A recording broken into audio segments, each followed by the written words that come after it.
Fran. How are you? Good, I hope.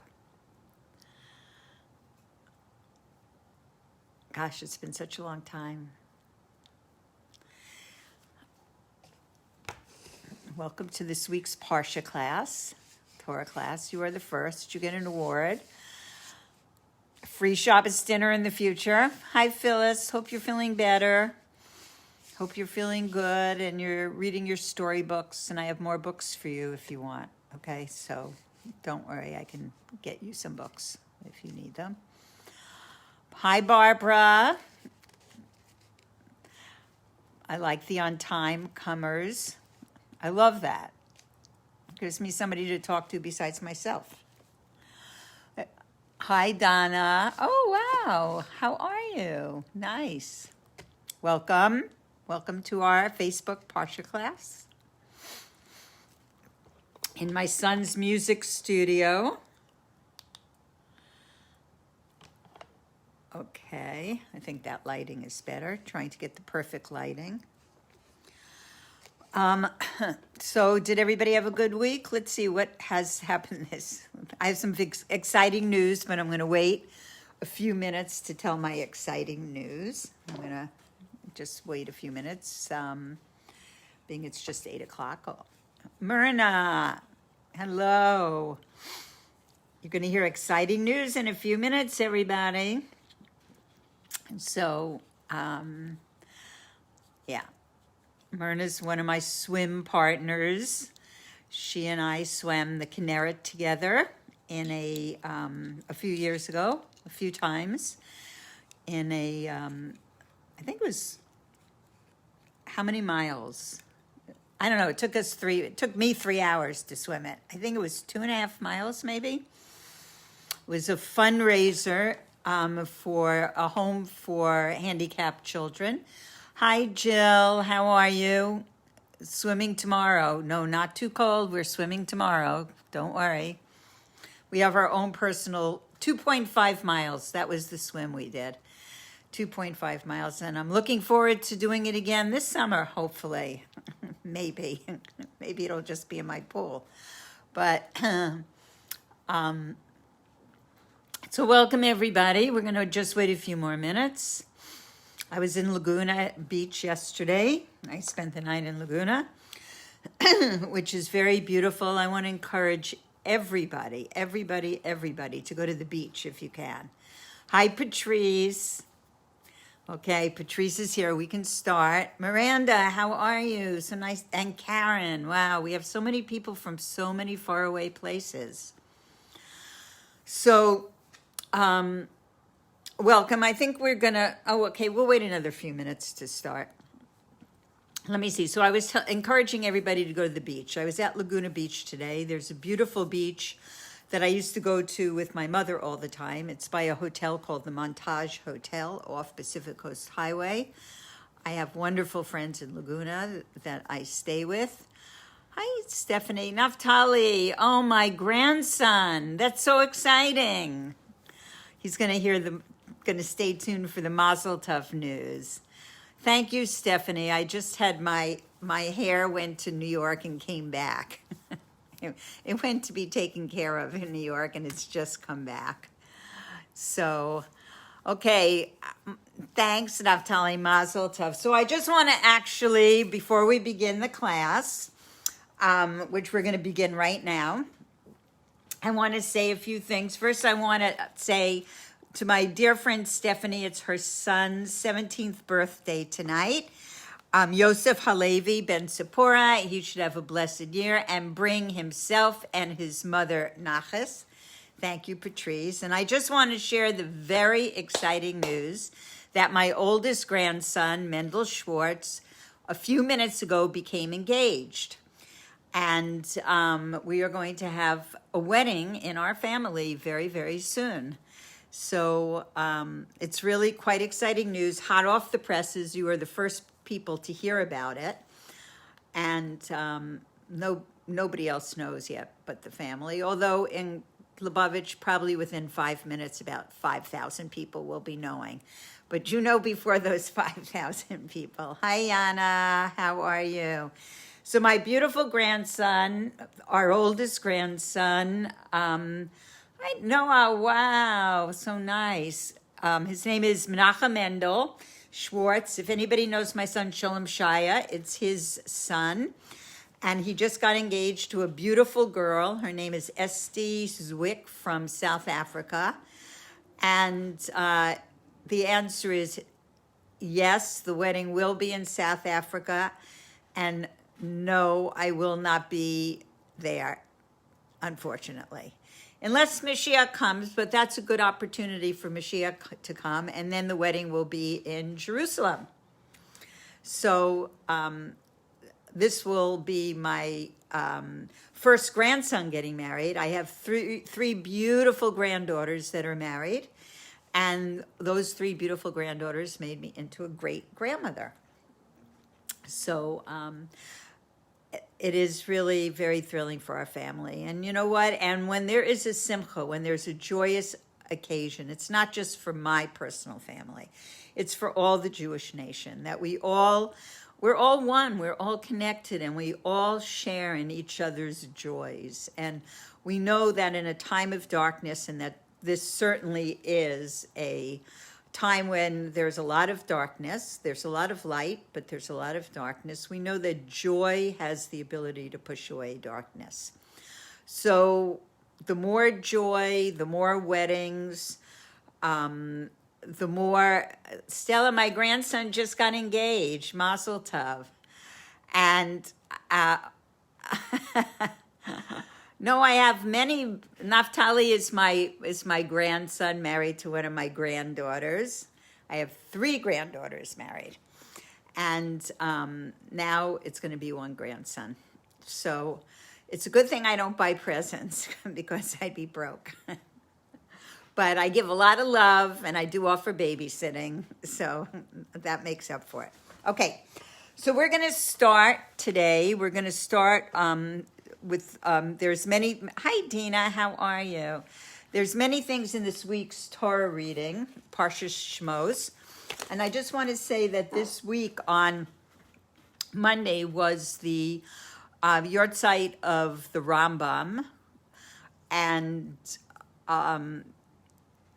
for many, many years, I was able to be in Tiberias, where he's buried, at his grave. It also was the birthday of my youngest son, Kobe, Yaakov.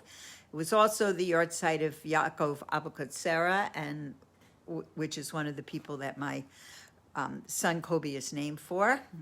We wanted to get some of that Sephardic blood going in our family. So, yeah, and this week coming up is the birthdays not only of Stephanie's son Yaakov, but it's also, I have another granddaughter, and I had another son have a birthday, and next week is going to be my birthday. So I know that in previous years I had my huge birthday bash, which I'm not going to be able to have this year, but I'm going to give everybody an assignment at the end of the class of what we're going to do for my birthday, okay? So we really need at this time to find all the moments of joy and celebration all together and share them. So l'chaim, l'chaim. There's nothing exciting in here, so. Phyllis wants to know when my birthday is. It's the 28th of the month of Tavis. This is my Hebrew birthday, which will be Monday night and Tuesday. And in our family, we celebrate a month of birthdays, so I'll let you know when my other birthday comes along. Okay, so I want to do a teaching. Every week I am so grateful for a beautiful woman in Yerushalayim, Shoshana, who used to study here with me many, many years ago. And Cindy, hello Cindy, did you hear the news? My grandson is engaged. I'll retell the story in the middle of the class. So my friend Shoshana sends me every week Rebbetzin Friedman, Malka Tversky Friedman's teachings from Jerusalem, and they're really just extraordinary. So I want to share her Torah teaching on the book of Shmos. We're starting the book of Exodus this week, and we'll be in this book of Exodus for many, many weeks. And she has a lot of insights and a lot of deep teachings. And after that, we're going to study some teachings that were given by the Lubavitcher Rebbe. So she starts off by saying that this period of time for the next 6 weeks, from the Parsha of Shmos to Mishpatim, are called Shovavim, for the initial letter of each of the different Parshas for the 6 weeks. And that also spells out, they're also an acronym to spell out the word Shavu Banim, return my children, my wayward children. So it's saying here in the text that for thousands of years, that during this 6-week period of time that we're entering into right now, and if we see what's going on in life in the world, it certainly is quite timely. This is a period of time that for thousands of years, Jews have put in extra effort into tshuva. Tshuva meaning return, into examining what one's doing, what one's deeds are, rising to a different level, putting in spiritual work into one's life. So this is a time period because everything that is happening in the Parsha is happening in the world. One of the things tomorrow night, which is the 24th of the month of Tevis, is the Yortzeit of the Alter Rebbe, who was the first Lubavitcher Rebbe. And when it was the anniversary of his liberation, we did do a whole class on the Alter Rebbe. And at the end of the Parsha class, I'm going to say just a few words. But one of the teachings of the Alter Rebbe was to live with the times. And what did he consider living with the times? He considered it living with the Torah reading of the week. So when we're saying that these next group of Parshas and the time frame that we're coming into is a reflection of what's going on in the world today. So we come up to, in the next few weeks, we have the going out of Egypt, we have the splitting of the sea, and we have the receiving of the Torah. And it's going into miracles. We're going into times of miracles. You know, the time of oppression, of the darkness of Egypt, it looked like there was absolutely no hope at all. Zero, none. And the splitting of the sea, again, it looked like there was no hope. So this Parsha of Exodus represents what we call Geula, which is the redemption of the Jewish people, the going out of exile. And it's also personal because everything that we're going to learn in Torah and everything we do learn and everything we do study has to have some meaning for us. This is not Torah Study 101A at UCLA. This is really something that we're going to take into our lives, and we're going to use it to make our lives different and better and fuller and everything that we need. So we have to do extra preparation during this time. And truthfully, many of us have a lot more free time on our hands. You know, like what better could there be to do? Today I was actually, I went to Laguna so I could walk on this beautiful beach. Last night I spent the night. And when I came back this morning, I was doing a counseling session with somebody on the phone, and I got so absorbed in our conversation that I missed my exit from Laguna. And I know that exit very well because my parents lived in Laguna, and I used to visit them all the time, and it was like highly unusual for me to miss the street that I would take to the freeway. But since it was Pacific Coast, you know, it was right on the water, I figured, okay, I'll drive. It's a beautiful drive. I'll drive through to Newport, and from Newport, I'll catch the freeway. And guess what happened to me? As soon as I got past Laguna to Newport, there was construction. And instead of it taking me like 55 minutes to get home, it took me almost two and a half hours to get home because I got caught in this terrible construction zone and all this traffic. And for some reason, it was an area where my internet, nothing worked on my phone, which I usually use the time driving to listen to classes, preparing for my classes that I teach. and my WhatsApp, nothing worked, and so I was actually forced to turn on the car radio, which I try not to, because you don't ever do well. But here is what I heard that I want to share. I heard that there are 70% less pedestrians that have been hit by cars in this time period because there are less people going out and less cars on the road. So we do all have extra time. I know myself, I am not in my car at all. Hi, Sarah, welcome. Almost, except to go to Laguna or to go to the beach every day. But that's something. 70% less people are being hit by cars. So that's the good news. So why am I bringing that up? That we all have extra time. We all have, many of us, I shouldn't say all, many of us have extra time. So it's extra time to look into things of Torah, to take on an extra learning, to take on an extra kind deed, to bring more light into the darkness that's going on now, because soon we're going to be freed from Egypt. In this parsha, we're going to see the exodus that goes out of Egypt. So the parsha begins, and it says, it talks about these are the names of the children of Israel as they come into Egypt. And this is said in the present tense. It says that as they are coming into Egypt, not as they came into Egypt. So we have to keep that in mind, that it's current. Everything is current. And it's talking about the names that they were given. And we're going to go into that in a teaching that the Rebbe is giving in a few minutes.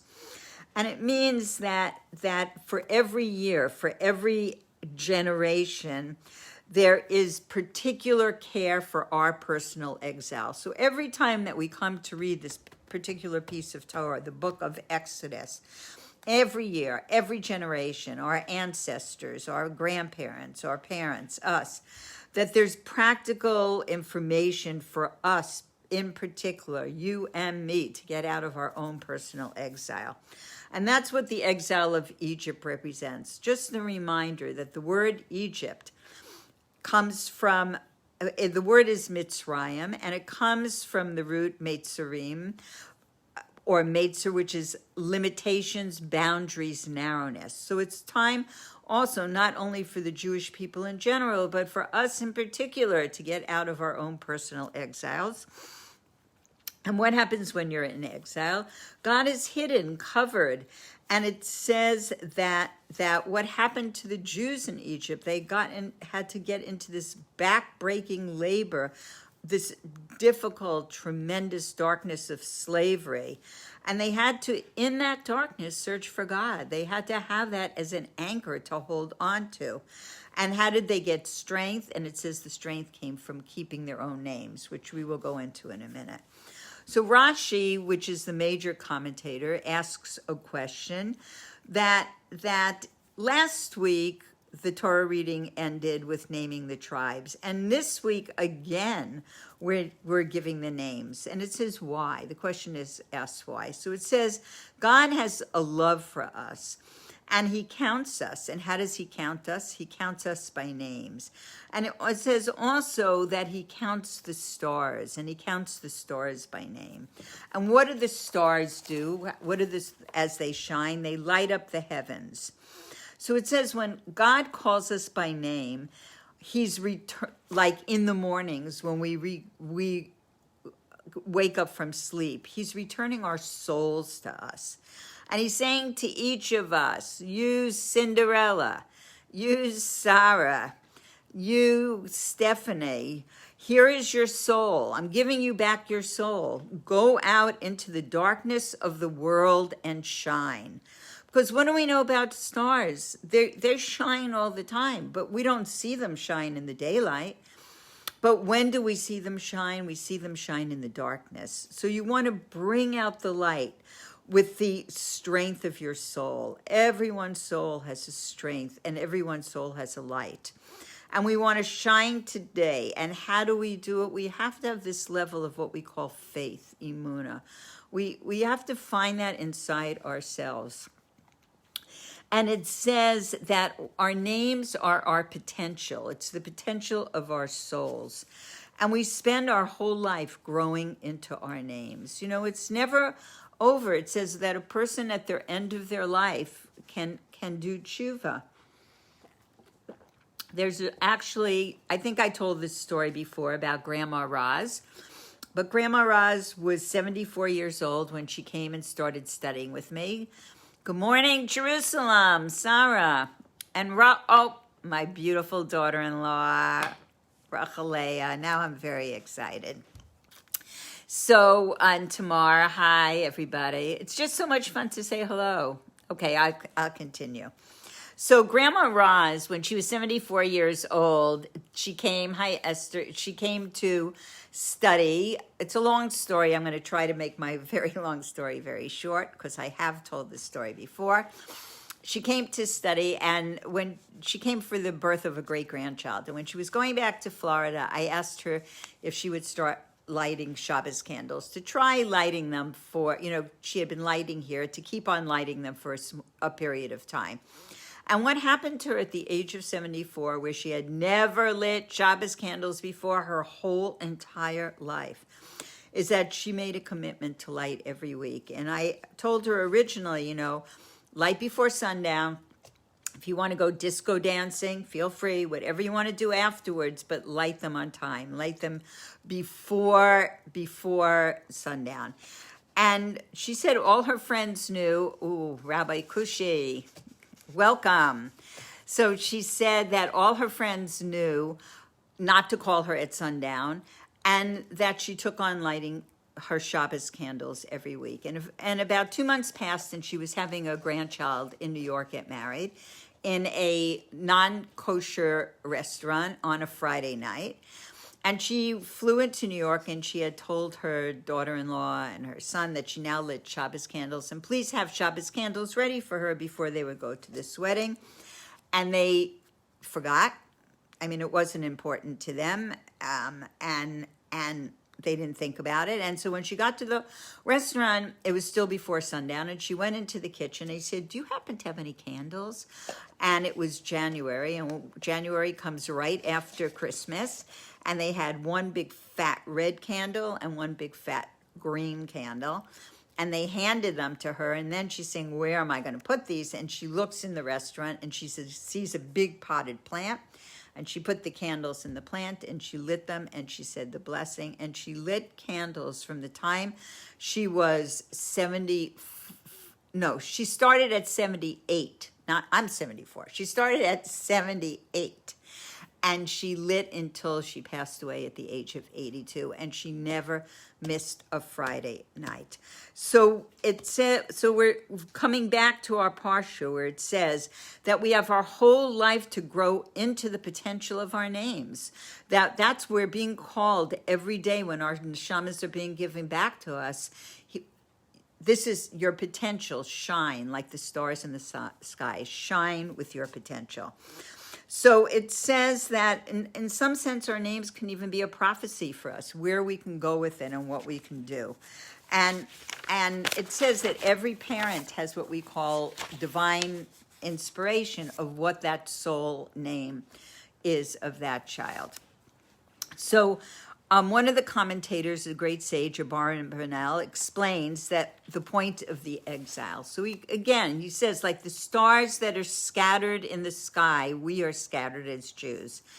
And it says, why are we scattered? We're scattered to light up the sparks of holiness by the light of our souls. There are sparks of holiness in the whole entire world. It says when the world was created, there was what was called the breaking of the vessels, and there was vessels that contained light, and these sparks of light went into every place in the world.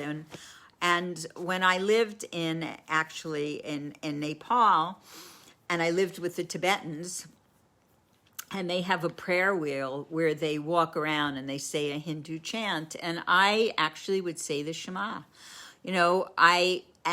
Maybe I was gathering some sparks there by saying the Shema. I don't know. But it says every place in the world a Jew finds themselves, it is to elevate sparks of holiness. Even in Ralph's Market.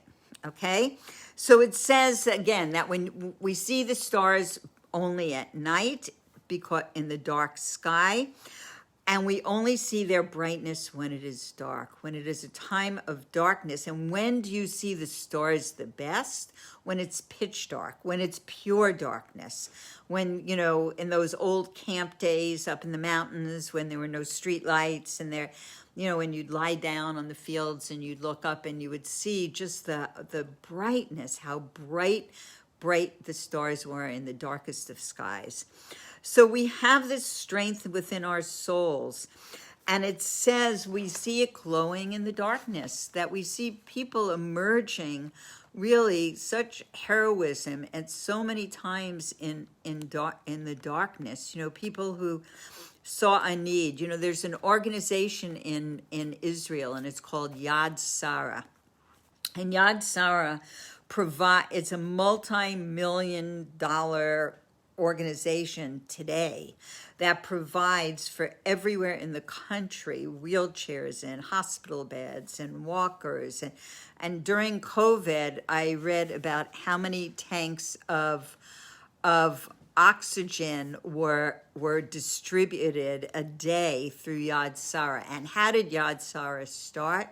There was one person, and he saw a need, and he got one wheelchair, and he got one walker, and he got one of something else. I can't remember what. And it looked impossible that he would be able to help all the people that were having difficulty in Israel. And even as a tourist, if one comes to Israel and they need a wheelchair or they need some assistance, they will give it to you. They will lend it to you. It's all free. You can give a donation, and people should if they can.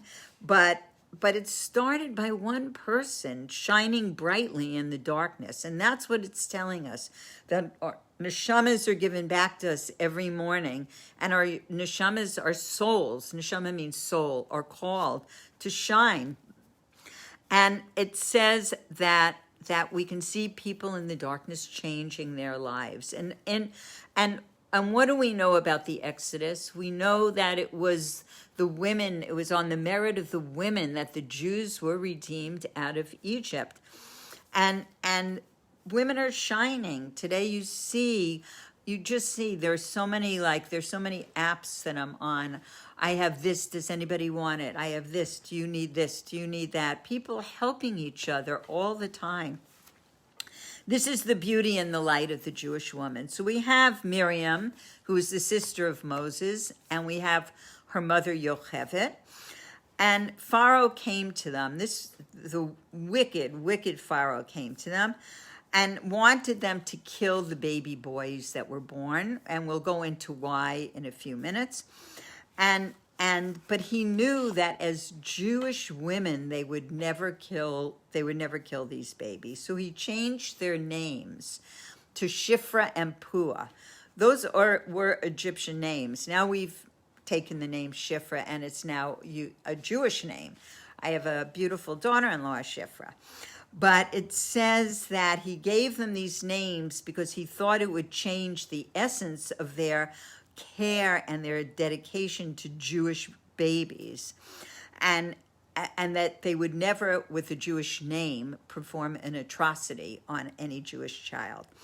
But he asked them to do what he wanted, and obviously they didn't do it. And not only did they not kill the babies, but they gave the babies life. So in the commentaries it says, I know, hold on to your hats, everybody, but it says that at that time, women were giving birth to up to 6 children at a time with no household help. I don't know what that means. Okay, we won't comment. But it says that we know that when people have multiple births, not every child survives, but it says, what would Shifra and Pua do before they would go as midwives to the births? They would pray. They would pray their heart out that every child should be born healthy. And guess what? Every child was born healthy. There was absolutely no child mortality at the time. And they gave these babies life. And then they would speak to these children. It says Pua would, chant to the children. They would speak to these children, and they would say words of telling them about the source of their life, and that the source of their life was in imuna and bitachon, in faith and in trust in God, because they knew the babies were coming into a world that the reality was vicious cruelty at that time.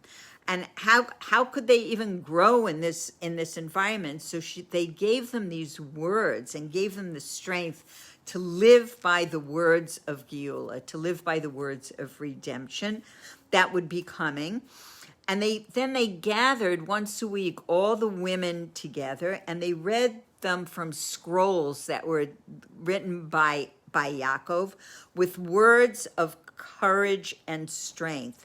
And ultimately, their keeping their spirits up was able to help the redemption come about.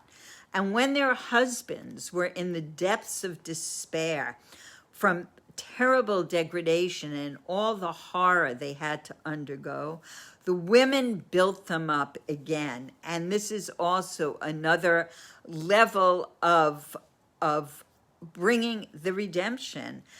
And how they gave love, and how they gave appreciation, and how they gave dedication. They lifted their families, they lifted their husbands and the people around them. And this brought about the redemption. So it says in this week's Parsha, so l'chaim, for the redemption we're waiting.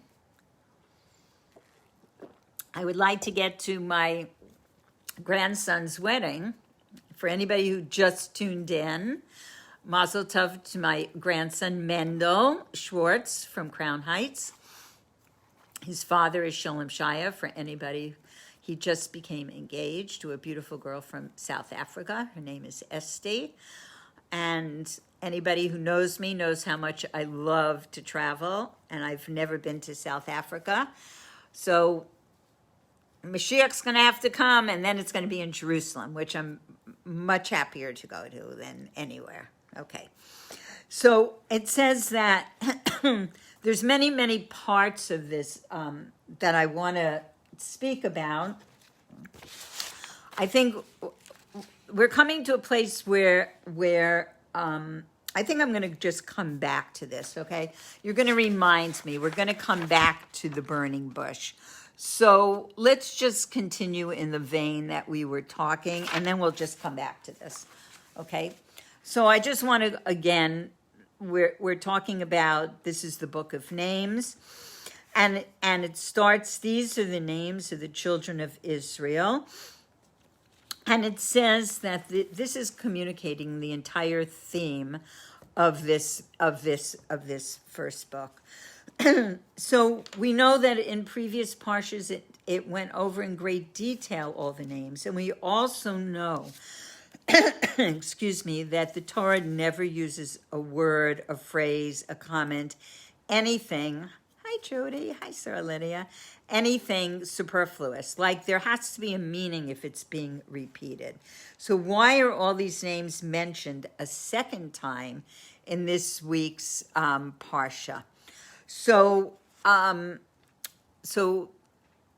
wants to dedicate her father, it's his yortzeit, Nachum Hirsch ben Yerachmiel Halevi, that his soul should be on the highest of levels tonight and storm the gates to bring Mashiach and get us out of here, okay?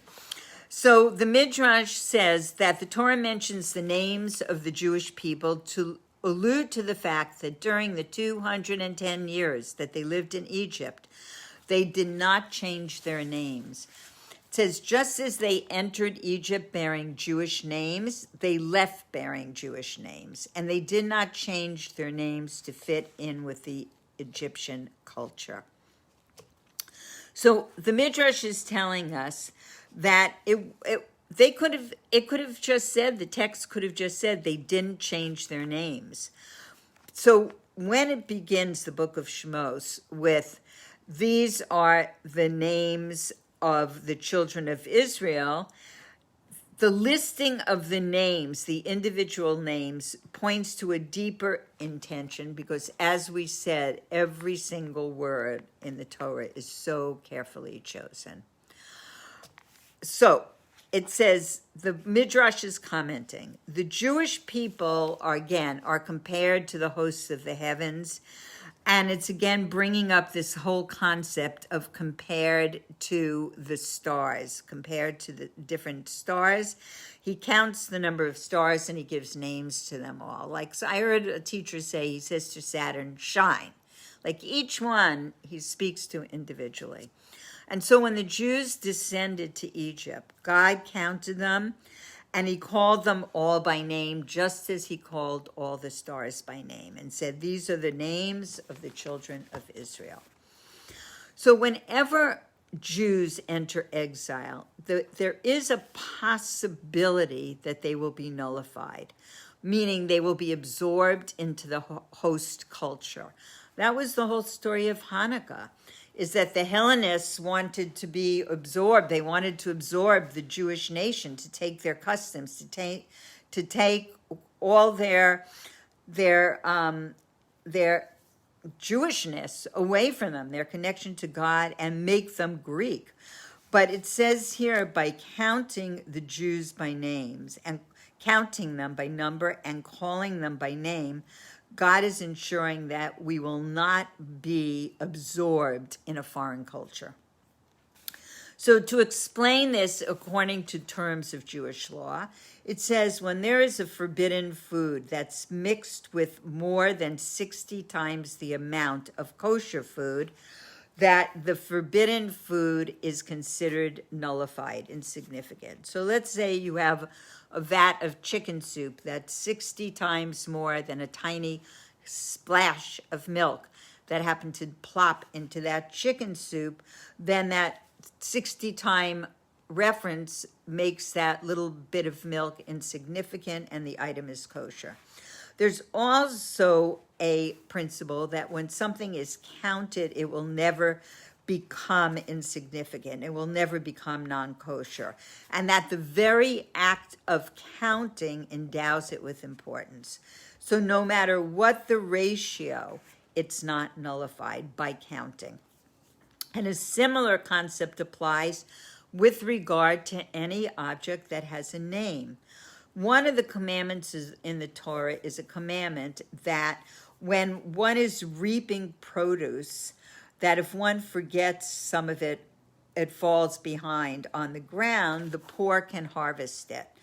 It says, however, if one forgets to reap the produce of a tree that you have given a specific name to, one does not have to leave the produce for the poor, because the tree has a name. And when it has a name, it is not truly forgotten.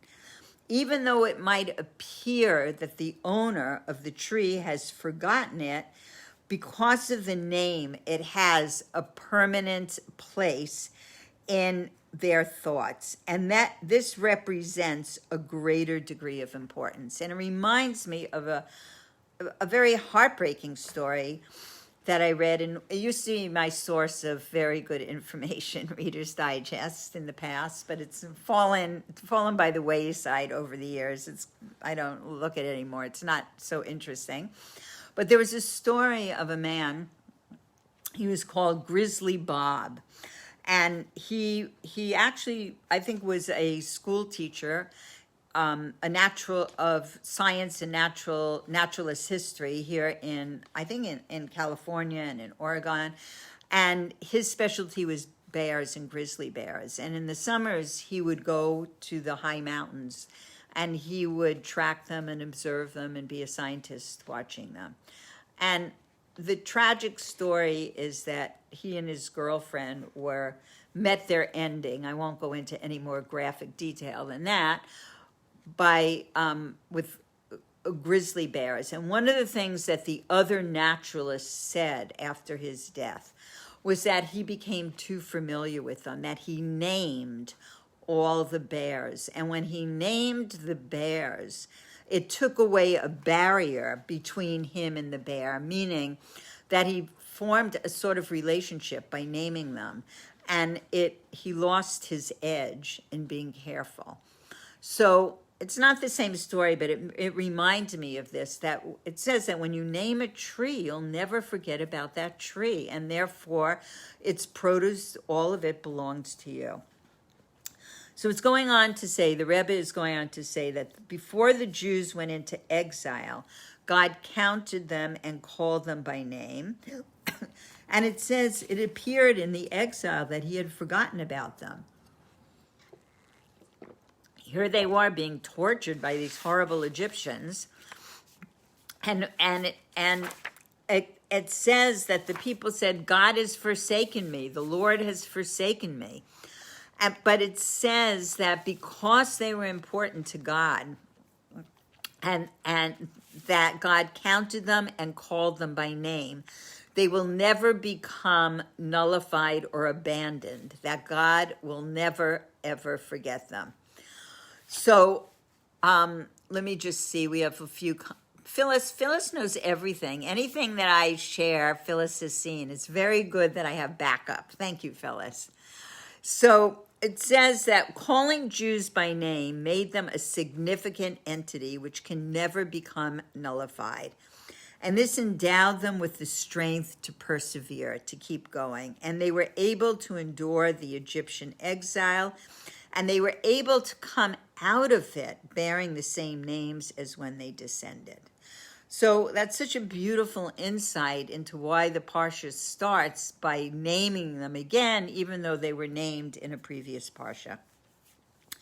And it says, this is also very interesting. I mean, everything actually in the Parsha is interesting. It says that the Midrash is teaching us that when we're speaking about the wicked, it is written like this. Goliath, meaning Goliath, was his name. Neville was his name. Their personal names of the wicked preceded the word name. But when the Torah is talking about the righteous, it says, his name is Kish, his name is Shaul, his name is Zishai. It says the word name precedes their individual names. So we know that the righteous resemble their creator. And with regard to God as well, it's written, my name, and he said the Yud K Vav K name, I did not make known to them. So name comes before the name of God. And in this week's Torah reading, it says, these are the names. And afterwards, it says, Reuven, Shimon, Levi. Here too, that the righteous, it says, resemble their creator. So we know that the Jews are described using stars as an analogy, and they did not change their names because they are a nation of righteous people who resemble their creator. So the above that we've been talking about can be clarified by understanding the inner meaning of a name.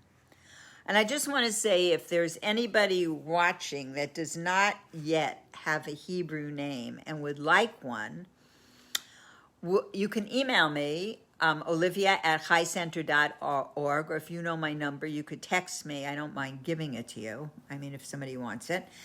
And we can work on getting you a Hebrew name. It's very important to have a Jewish name. It's a name you're given blessings with. And as we learned before in the beginning of the Parsha, there's something that will shine out from the name that you have, and that how you will grow spiritually into that name and with that name.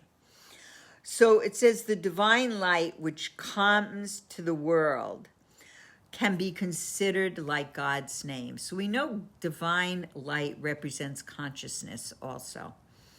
So a name is merely a glimmer of the entity which it identifies. A name, really, if you were just by yourself, you wouldn't need a name, it's really, so to speak. But a name is how you're called. A name fosters relationships. There's a saying, the name of the king is called upon them.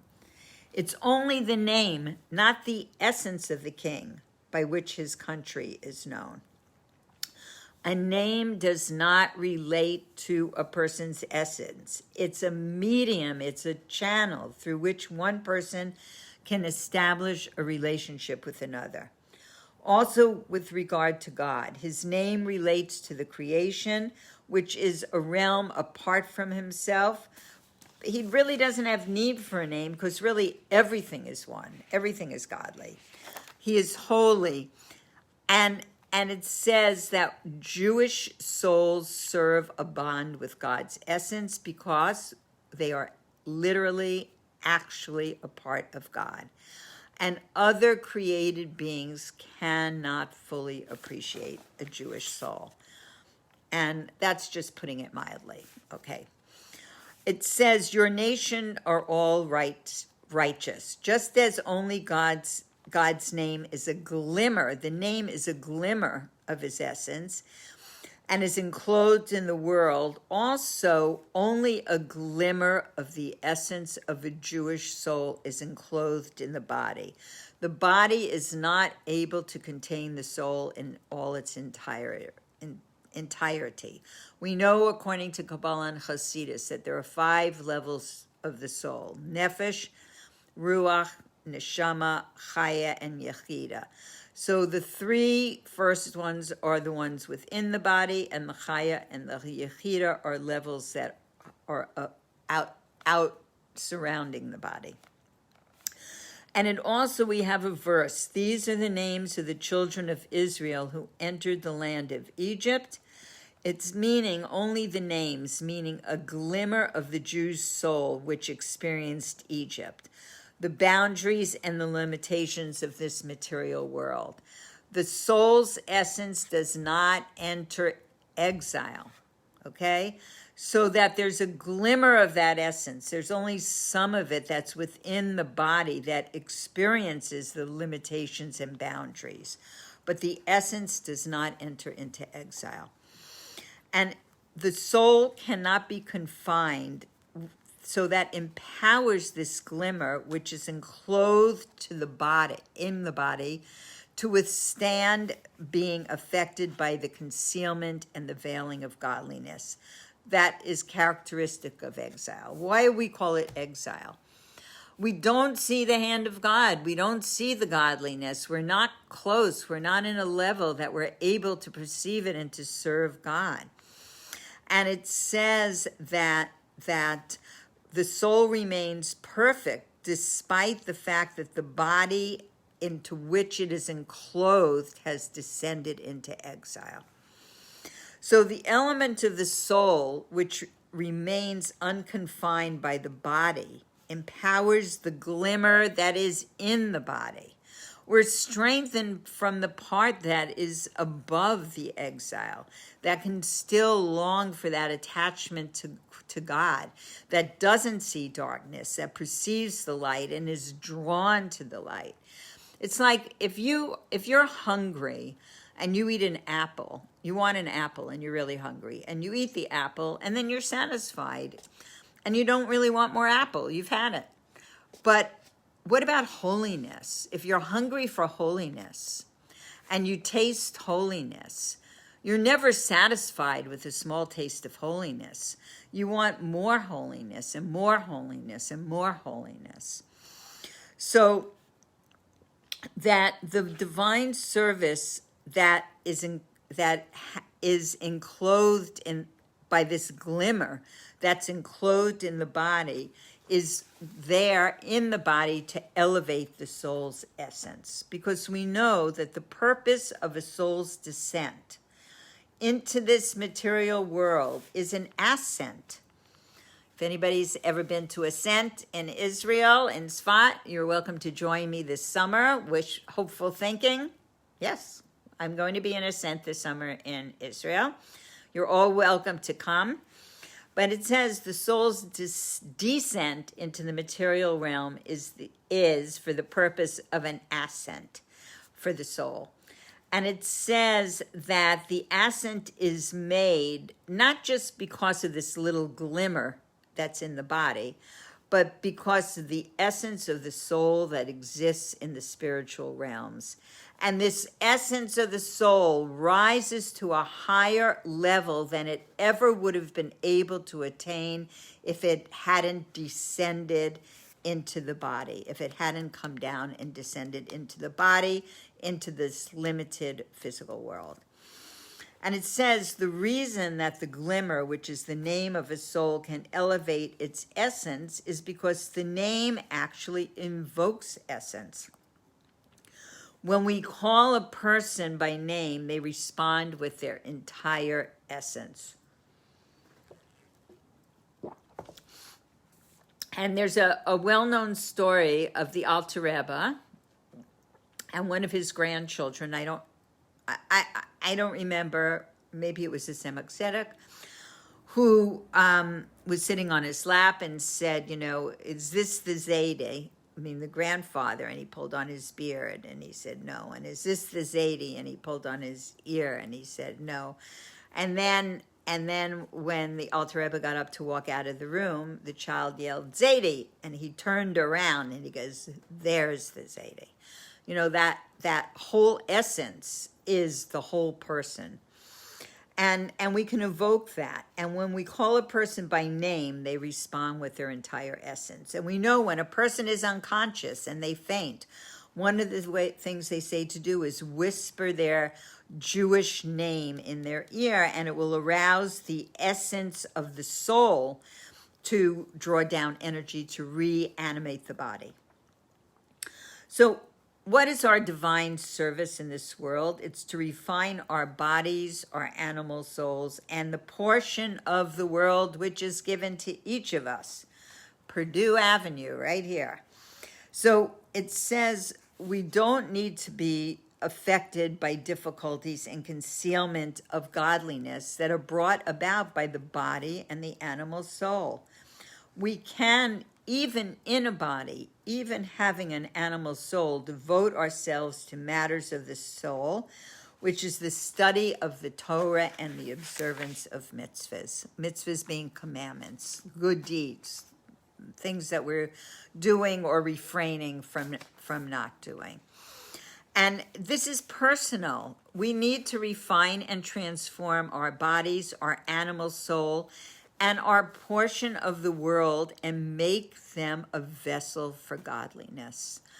I don't know about other people's neighborhoods, but in my neighborhood, there's like one or two houses when you go walking that they put a little free library in front of their house with books. And the first time I thought, I said, what a nice thing to do. It just like, there's an assortment of books, adults, children, you can take one, you can leave one, you can, it was just like, just purifying the atmosphere, making it nicer, kind. It's a kind gesture to give things. It says that the Torah mentions not only the children of Israel, but the particular names of Yaakov's children, because a Jew's name reflects the pattern through which a soul's connection to the body is expressed. The soul is nameless. It's only through the connection of the body that you can identify it. And every human body is unique, and every Jewish soul has a unique pattern and is given a name of its own. And this name applies to your particular service of God in the world. And if one doesn't know what their particular service of God in the world is, one should have a mashpia, which is a spiritual guidance counselor that can direct you and help you discover what that purpose is. It says, as long as Joseph was alive, the Jews were not oppressed by the Egyptians, because the spiritual level of the patriarchs was that above exile.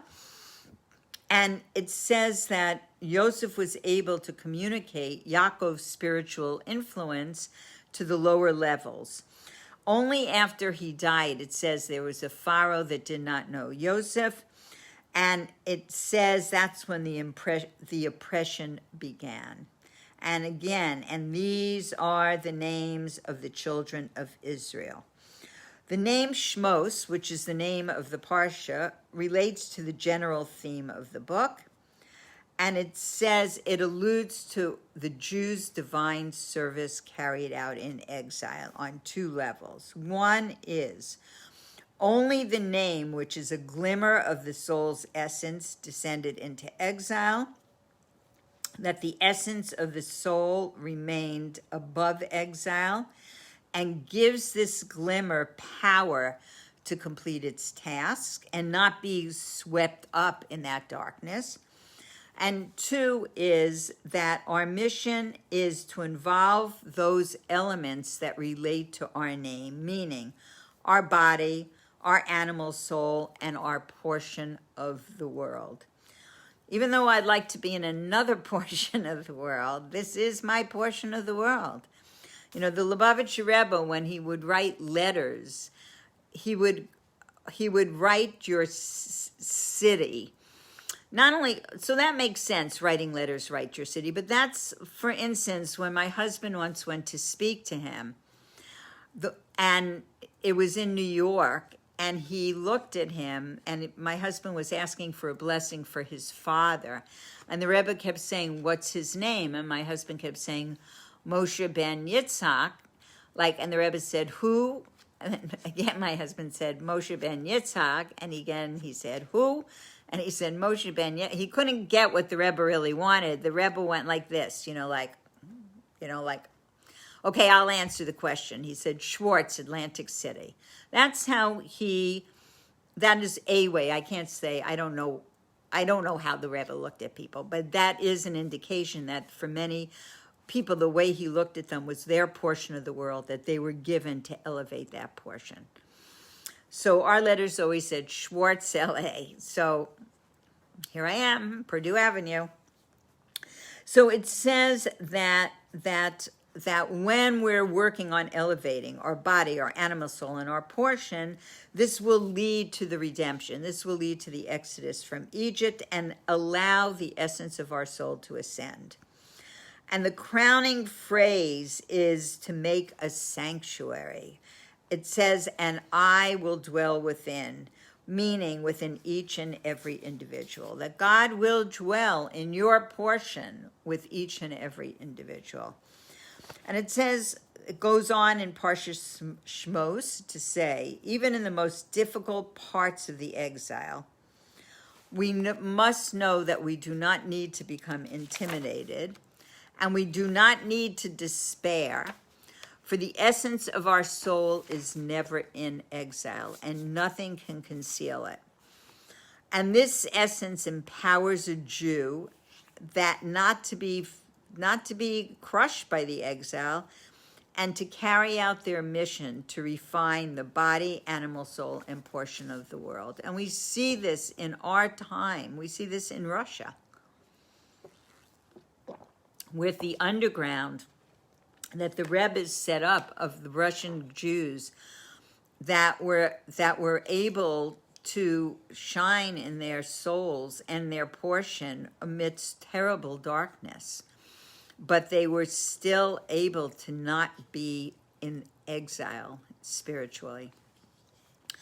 And it says this is a mission that's very important to enable the essence of our souls to rise to a higher rung, and from the highest of rungs to bring the presence of God to draw it down into the physical world and to reveal the ultimate redemption. And it goes on to say that a Jew's vitality is not reflected in their material life, but in their spiritual life. It says about the Egyptians, and they embittered their lives. And it says that we can also understand it not only as embittering their physical lives, but also embittering their spiritual life. So this is hard to understand. How do we understand it? So we can comprehend that when they had to do harsh physical labor with mortar and bricks, that their material existence looked very difficult and very, very dark. And back-breaking labor can prevent one from studying Torah and observing mitzvahs, but this is not what this verse is referring to. It speaks of the Jewish lives being embittered, meaning that the physical oppression was embittering their spiritual life. So there is a law that when a Jew, God forbid, is sold into servitude, you can't make the person perform oppressive labor. So what is that? The Rambam defines it as work that has no limit, and that's performed without any purpose, meaning the type of work that the Jews performed in Egypt. This concept of work that has no limit and is performed without any purpose makes it more understandable about how the Egyptians embittered the spiritual life of the Jews. Because it says that when a Jew is involved in material pursuits, that it's limited, the efforts are limited, and there is a purpose, because that we are commanded to engage in the material world to create a vessel to contain the blessings of God. So it says, God will bless you in all you do. That by doing, we create a vessel, and the key to success is the blessing that comes into that vessel that we create. It says, you shall eat the labor of your hands, meaning that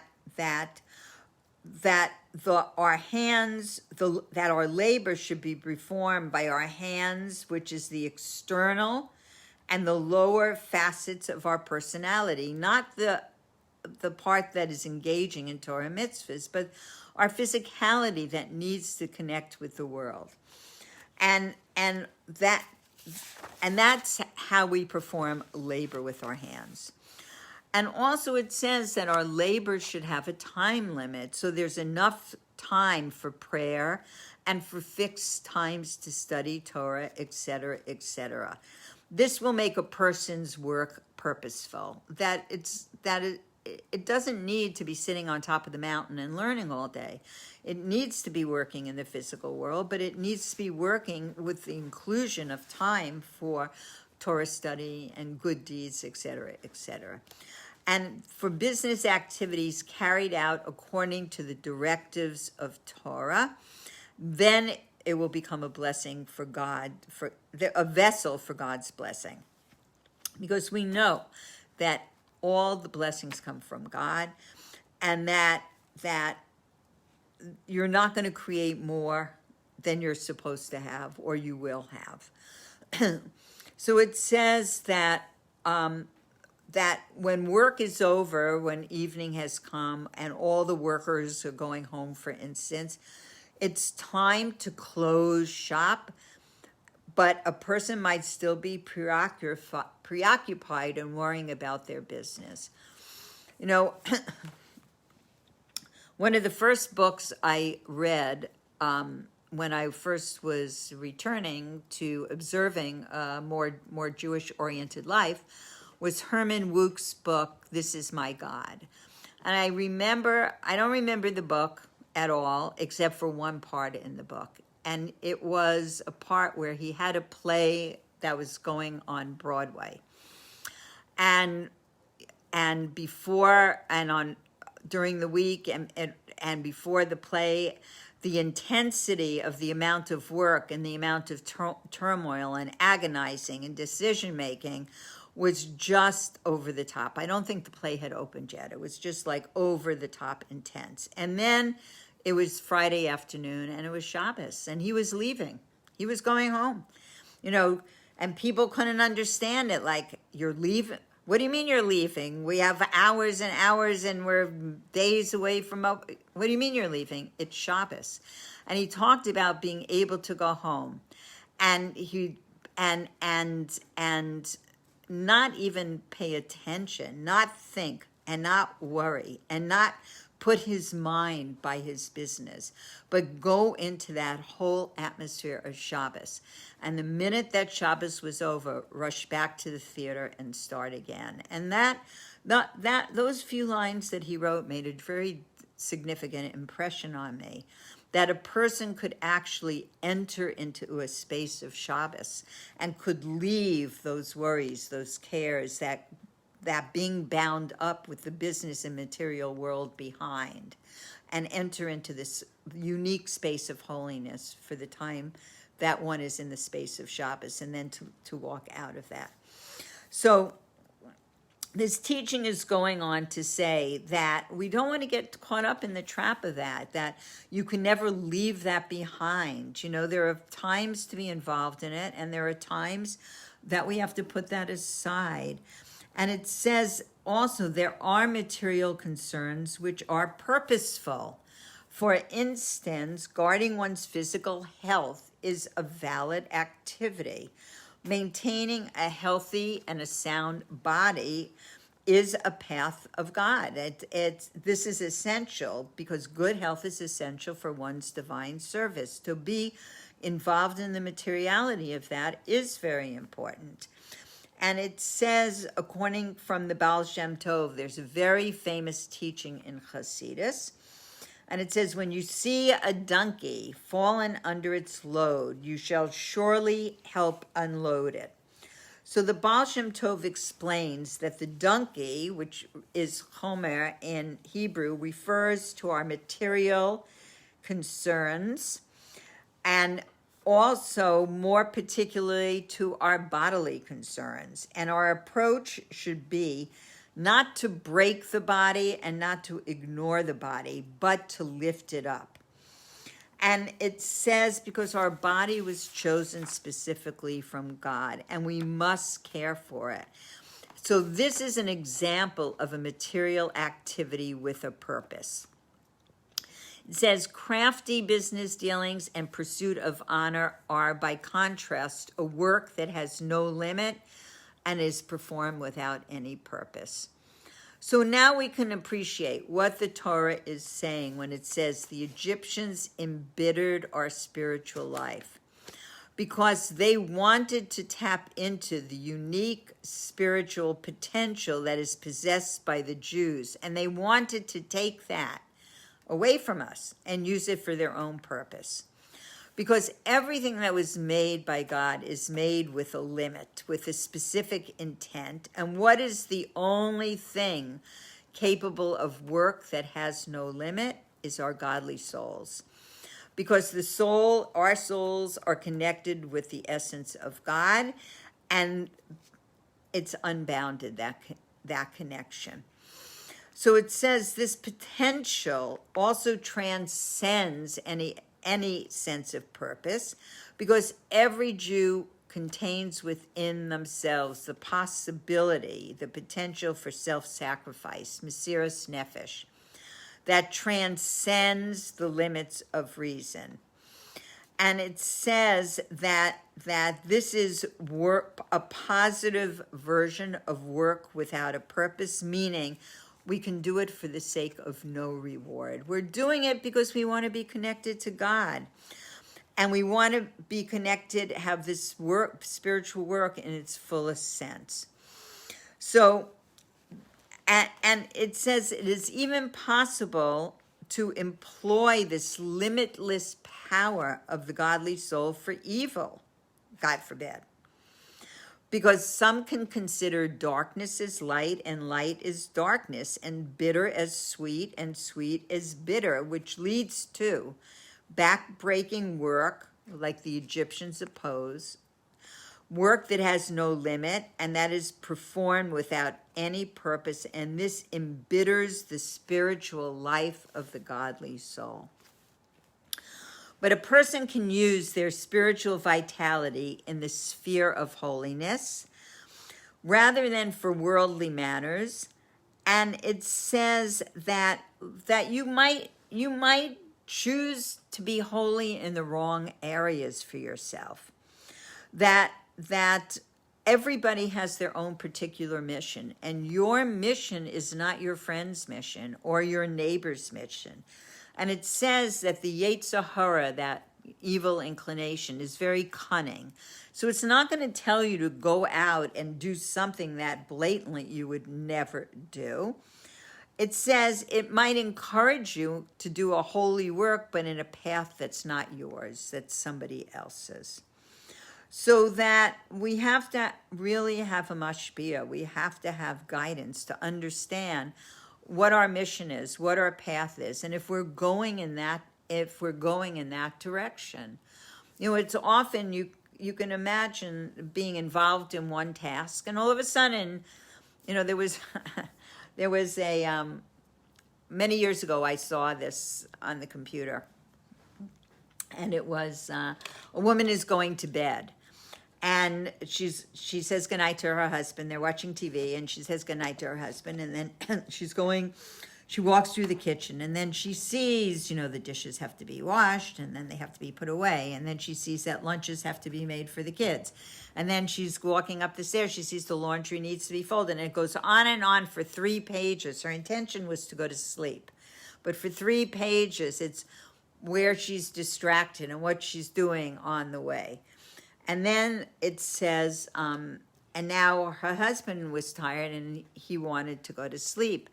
And he turned off the TV and he walked upstairs and he went to sleep. Like no distraction right there. So it says that we can always get distracted, even though we're saying, oh, this is a great thing to do. This is a holy thing to do. It might not be ours. It might not be our work. It might be something else that we're really supposed to be doing and we're not doing it. And that's also called the Yetzer Hara distracting one from what they're supposed to do. So it says that when it comes to holiness, all different attributes are interrelated, and there's a time for studying, and there's a time for giving charity, and there's a time for business, and we don't want to mix up those times. And we know that there are souls, even within ourselves, even at different points of our life, that have lost their way. And there are people, even ourselves, who ignore our mission that we've been given, and we get involved in other people's missions. We get involved in other people's lives. And it says that sometimes you could be too busy, sometimes you could be too kind to fulfill your purpose, and that this embitters your life if you're not going in the direction of the purpose or the talent of what you are given. Then it's a level of embittering your life because it uses your energy, the energy of your godly soul, for objectives that are outside the scope of your soul and mistaken activities that interfere with you accomplishing your purpose.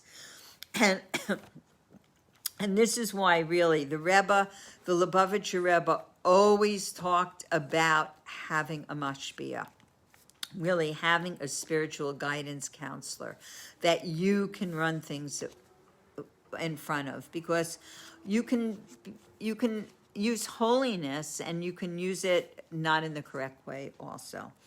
So it says to offset the forces that embittered the Jewish lives, it says the Jews obeyed God's command. And what was that? To select and take sheep for the Passover sacrifice. And it is this which generated the merit for the Exodus, because bringing the sacrifice meant taking the false deity of Egypt, the sheep, and slaughtering it before the Egyptians' eyes. And this was a power that knows no bounds, the power of Mesiras Nefesh, the power of self-sacrifice that transcends reason. Because it is not reasonable to take the gods of Egypt and say, oh, we're just going to kill them right here in front of you. But that level of Mesiras Nefesh, of following the will of God, led them to be able to get out of Egypt, and this led to freedom. And the Zohar states this includes freedom from foolishness, that a person gains an appreciation of what is to come from the godly soul and what is to come and what comes from the animal soul. And you're freeing the powers of your godly soul from exile. And this is the spiritual counterpart of the Exodus from Egypt, that we are able to enact that actually counterpart. So let's just go back. Okay, to this piece that we're continuing from Rebbetzin Friedman, and then a piece from the Rebbe and Rabbi Ginsburg. So we're talking here now, we're coming to another part. I really want to encourage everybody to read this Torah reading. Now that since everybody has a lot of, or some extra time, don't really miss out on reading the Parsha of the week, because really, from the Alter Rebbe is telling us, live with the Parsha of the week, live with the Torah reading of the times, and it's so we can find so much for our own personal life in it. So, so we're coming back to a piece in this Parsha where Moshe comes to the burning bush. So I want to just do a little teaching from Trugman, Rabbi Ginsburg, the Rebbe, and then go back to Rebbetzin Friedman's teaching. Hindela, hi Hindela. It's my daughter Hindela. Okay, so we're up to the part of the fire that is not consuming the burning bush. So it says that Moshe now had left Egypt. He was with his father-in-law Jethro. He's pasturing his flocks of. Okay, Hindela just said Mazel Tov to me. So I just want to again repeat in the middle of the class for those who came late. We talked about in the beginning that my beloved grandson Mendel Schwartz became a chassan tonight to a beautiful girl. Her name is Esty, and Hindela gets an applause on that one. And anyway, Mazel Tov to everybody, because we're all one family. So joy is like contagious, and everybody really should have joy in finding for themselves and their family the holy their holy soulmates. And I'm I should have Hindela now start teaching this class, because I want to know how this worked for you. But I'm going to give you what I prepared about the burning bush. It's just a small piece of Torah. And then maybe we could hear from Hindela at a future date. Okay, so it says that Moshe was pasturing the flocks of his father-in-law in Midian, and it says he came to the mountain of God, to Horeb, which was, we have right there in the heart of Jerusalem today. And it says, an angel of God appeared to him in a flame of fire from within the thorn bush. And the thorn bush was burning with fire, but the thorn bush was not being consumed. And Moses turned away, it says, and let me turn now and see this great spectacle. Why does the thorn bush not burn up? So it says this is a bush that burns, but is not consumed. So only when Moshe took the time to investigate what was going on did God speak to him. And it says that although it was an unusual sight to see a bush that was burning and not consumed, how many people would walk by and not stop and see what was happening? So it says it's a reminder to us to pay attention that we are being given signs at all times. And sometimes we don't recognize them, and we don't realize them, and we don't see these signs unfolding in front of us and understand what they are trying to teach us. So it says, in this instance, God appears in a fire that is not consumed. And there's another verse that says, for God, your God, is a consuming fire. So that seems to be contradictory. So there are two different types of fire when relating to God. And we know that we are created in the image of God. And what do we know? We also know that it's a mitzvah in Torah to emulate God. So we need to contain within ourselves these two types of fire. So each of us has a body and a soul that we live by. And depending on what our circumstances in life are, we come across both these types of fire. And when a person allows their bodily passions and desires to rule over them, there is a good chance not only they, but others around them will be consumed in the fire that they are giving out. And the more we feed those physical passions the more addictive and routine and part of one's life they become until they control the person. Yet, when these fires and passions are properly channeled and we can control the desires and harness them, it says they can be used in a positive way and they can draw down holiness and purity. And when this occurs, it's compared to a fire that burns, but it does not consume. So it goes on to say that on a soul level, these two levels of fire also exist. When a spiritual passion becomes extreme or obsessive, it can be like an all-consuming fire.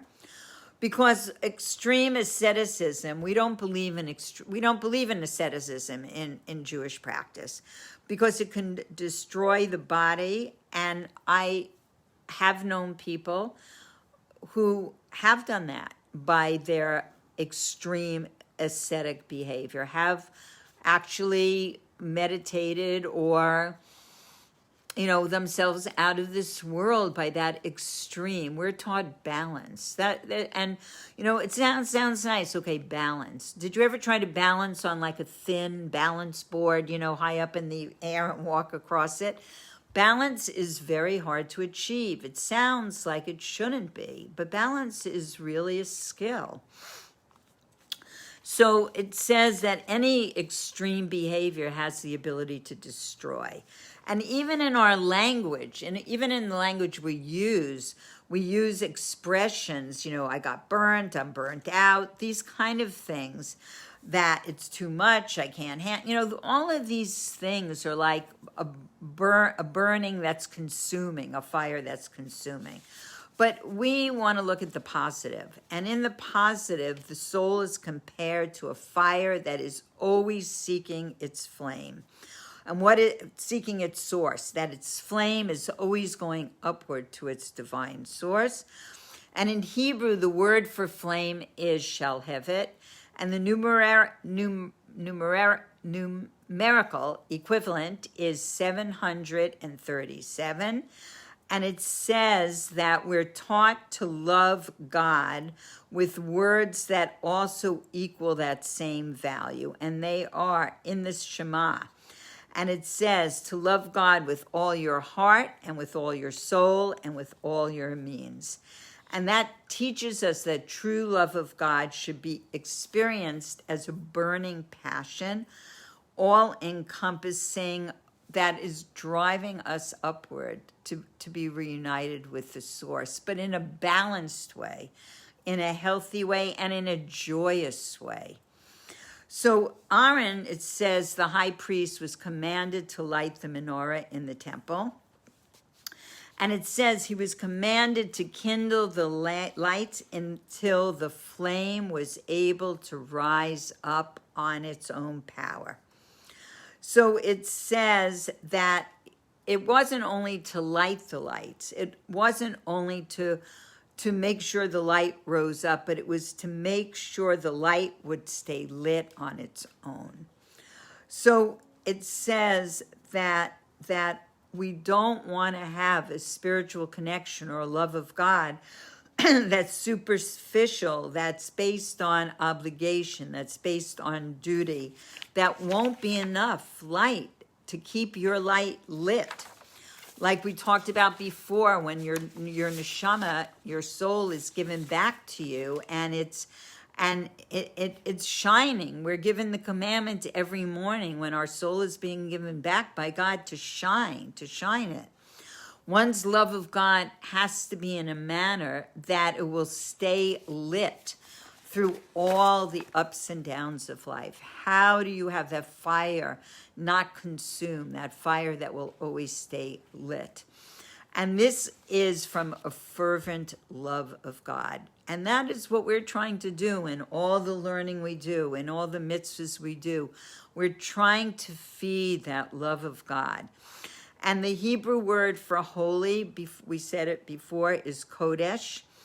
And kodesh, the letters can mean an ignited ignited fire. Like we said before, you never have enough of holiness. When you taste holiness, you want more, you want more, you want more. And it says that that is what is a fire that burns and is not consumed. So it says, when God appeared to Moses at the burning bush, there was more to the bush burning than not being consumed. It was a way to draw Moshe's attention and to put this responsibility of bringing the Jews out of Egypt to the Holy Land.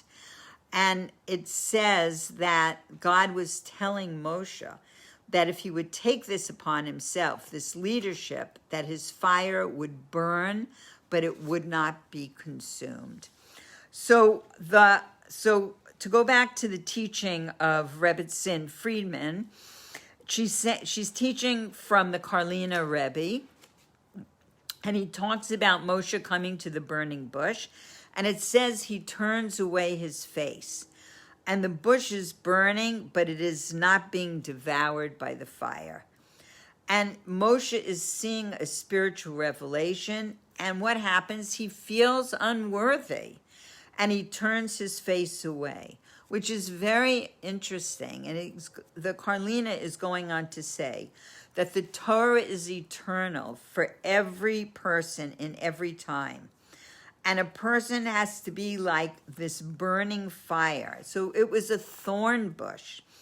And it says that the thorns are things that we see in ourselves, that we look at ourselves and we might think, I can't do this. This is not for me. It's too difficult. I'll fail at it. Like Moshe felt. Moshe couldn't speak. What happened to Moshe? That Moshe, it doesn't just say that he had a speech impediment, and we're going to go on to that in a minute. It says that he couldn't be understood. So he was thinking, how can I be the leader? How can I be a leader of the Jewish people? Nobody can understand anything that I have to say. So it says that we shouldn't look at ourselves as the thorn bush with the thorns. We shouldn't get depressed. We have to strengthen our heart in the service of God. And we have to fire up our hearts. We have to keep our hearts on fire. And we have to know that if one feels despondent at all, that's not the reality, that God wants us to burn for this truth of who we really are. And the fire is surrounding the thorns. It's not, the thorns are not eating up the fire. The fire is surrounding the thorns. And it says, the Karlina is going on to teach that I can awaken my heart. And the fire of my heart can waken up the darkness so that God can bring me to the light. And the warmth of the fire can be in every aspect of my life. So I want to go into the burning bush. I want to go into the place that is not consumed, that fire that one can always ignite, one can always reach back into and fan that flame. It says that there is never an extinguishing of that fire or light in the heart of a Jew. It's like a coal that's smoldering. And what do you do to get it to catch fire? A coal, you fan the flame till it ignites on its own. So that it says that I want to go into this burning bush. That's the beginning of the redemption. That we can go into that relationship that's called the burning bush. This fire in the heart is always accessible and available. And it says God shows Moshe a vision. And he gives him a directive to go into Egypt and begin the process of the redemption. And for one whole week, Moshe fought, and he was asking God, take Aaron. I can't speak. He felt unworthy. So it says that when he was born 3 months early, and he was raised by his parents for the first 3 months. And then his sister put him in the river, in the Nile River in a little boat, I just want to say before, while he was living at home, it says the whole house was filled with light. The whole house was filled up with his light. And so he was put into the river, and his sister Miriam watched from afar, and Bacha, the daughter of Paro, came down to the Nile River. And why did she come to the river? Interesting commentary. She came to the river to convert. And while there, she sees the boat. It says she reaches out her arm, and her arm reaches a distance to draw that little boat towards her. And it says she looks in the boat, and she sees a baby crying. And she knows he's a Jew. And it says, couldn't she hear, what does it mean she looked in the boat and she sees him crying? Couldn't you hear the cry? No, because it says she saw a silent cry. And the commentary is that only a Jew knows how to cry a silent cry. And what is that silent cry? That silent cry is to return to God. It's silent and real. And he says that Moshe grew up in the house of Paro. And when he was little, he pulled the crown he was sitting on the lap of Paro, and he pulled the crown of Paro off his head. So his advisors said, this is not a good sign. He wants to take control. So they gave him a little test, and they put a plate of burning hot coals, and they put a plate of beautiful sparkly diamonds. And he's a child. What is a little child going to do? They're going to reach for the sparkly diamonds. And it says that an angel pushed his hand, so he grabbed the coal, and then it was hot, and he put it in his mouth, and he burnt his mouth. So he's saying so we've always heard that he had a speech impediment from that burning, from putting those coals in his mouth. But what does it say? The commentary goes on to say it was more than a speech impediment. It was no one could understand him. And it says that when he came and he saw grew up and he came and he saw the Egyptian hitting a Jew, that there was an Egyptian taskmaster, and he had a desire for this man, for a Jewish man's wife. And he went in there, and he in the night when she was sleeping and she didn't know it wasn't her husband, and he had relations with her. And when he came out, the Jewish man was there, and the Egyptian was beating the Jew. And it says Moshe saw this, and he looked to the right and to the left first. And it says, what was he doing by looking to the right and the left? He was looking to see if there were any descendants from this person that would be born that were honorable or that were Jewish. And he saw none. And it says that he killed him. How did he kill him? He killed him by saying a name of God, whatever that means, okay? So the next day he sees two Jews that are beating each other. These two Jews turn out later to be rebels. And they say, are you going to kill us also? And it says then he becomes frightened. And then Paro hears about it and he runs away. So there's a beautiful teaching on him becoming frightened. And I don't think we're going to have time to go into that teaching, but in fact, I know we're not going to have time to go into that teaching, but I just want to sum that up by saying that it was the being frightened and not having trust that he would be okay was after he was frightened was when Pharaoh heard about it. That if he had had trust and gone forward, that it wouldn't have come out the same results. But it says he got frightened and then Pharaoh heard about it. It's a very long teaching. Maybe I have a book of teachings that we're going to catch up with on a rainy day or something like that. We'll just have a marathon of all the things that I am not able to teach because there's so much to teach. Okay. So it says that Rashi is saying that after they ask him, are you going to kill us, by saying Hashem's name, it says he couldn't speak sentences. That's what he couldn't even speak to them. And now the bush is burning, and he hears that God is going to send him out to speak, and he cannot speak. It's not that he stutters, it's he cannot be understood at all. And God is saying to him, Why are you worrying? I'm going to have you speak. And it's relating to us. Rebbetzin Friedman was relating it back to us, saying everybody thinks they have impediments in their life, and that you think you can't do something. I'm not good at this. I can't do this. I never tried it, etc., etc. So God's response is that I give you the power to do it. You can't do it, or you don't want to do it. I can give you the power to do it. And he's saying to Moshe, I gave you a mouth and you will speak. And it says that when he was about to die, not only did he speak, but he said the whole Sefer of Devarim. He said the whole book.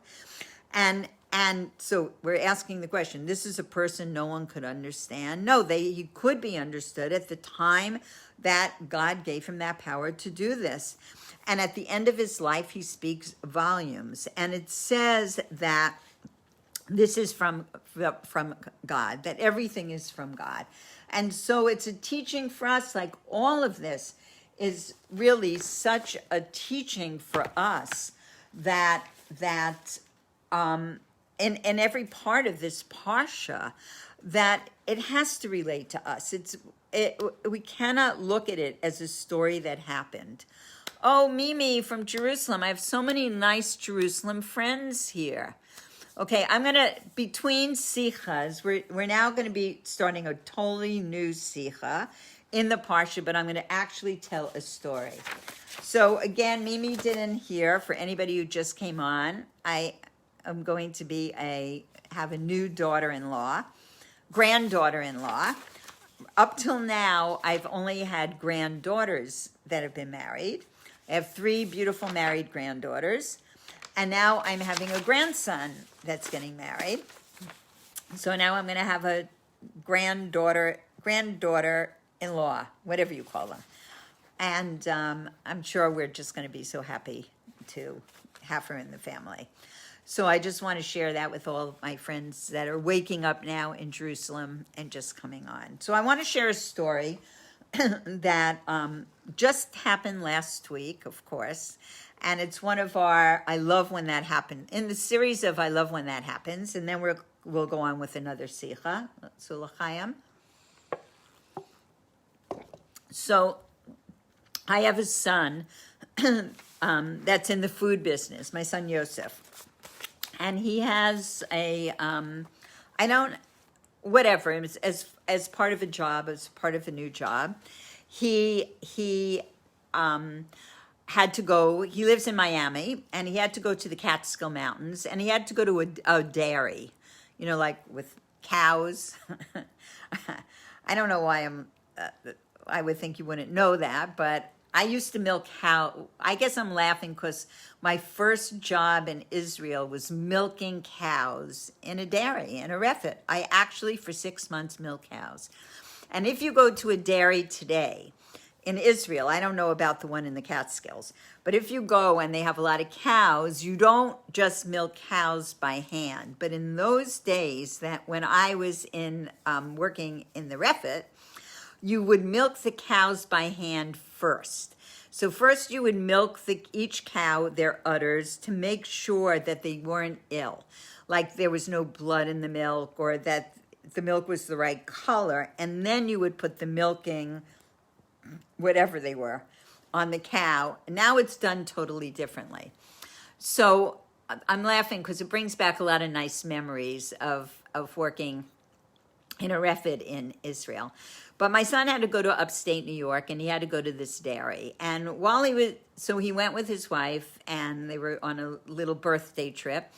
And they spent a day up in the Catskills, which is very beautiful for any of you Israelis. It's in the mountains of New York. And my son brought one of my husband's books.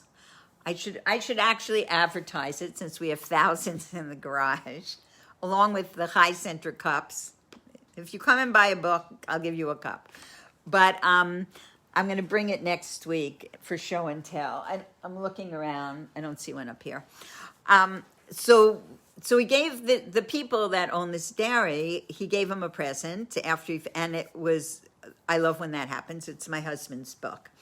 So a few days later, my husband gets a call. Yosef gets a call from the wife, from the woman of the dairy. And she says to him, I just finished reading the book. Is your mother Olivia? And he goes, yes. And she said that she was in yeshiva with me in 1976 for the summer in Minnesota. And then she says to him, or her husband says to him, do you have a book on you? And he says, yes. And they go, open to page, whatever. And they said, you see that picture there? That is our property. And you see that picture there where your father is standing by a tree praying? They said, remember that the other day we took you to, we took you to see a house that was torn down? That was that house, and that was our property. And we remember when they all came, it was the time of the Woodstock story. So, these stories they keep on coming. I just wanted to share that. That was our latest I love when that happens stories. Okay. So we're going to just conclude. Well, we're almost concluding. We're going to do another small sikha. I'm going to do it in brief, and then I want to speak a little about the Alter Rebbe, whose yortzeit it is tomorrow night. Okay, so Pharaoh, I just really want to encourage everybody to look at the Parsha and to try to go on any websites, but even if you go on Chabad.org, there's so many beautiful teachings of the Rebbe and beautiful, wonderful, inspiring videos where people are teaching, or to go on. There's hardly anybody emails me for my list of recommendations. So I just want to say, I think you should, because there's so many great teachers. I listen to teachers from Jerusalem.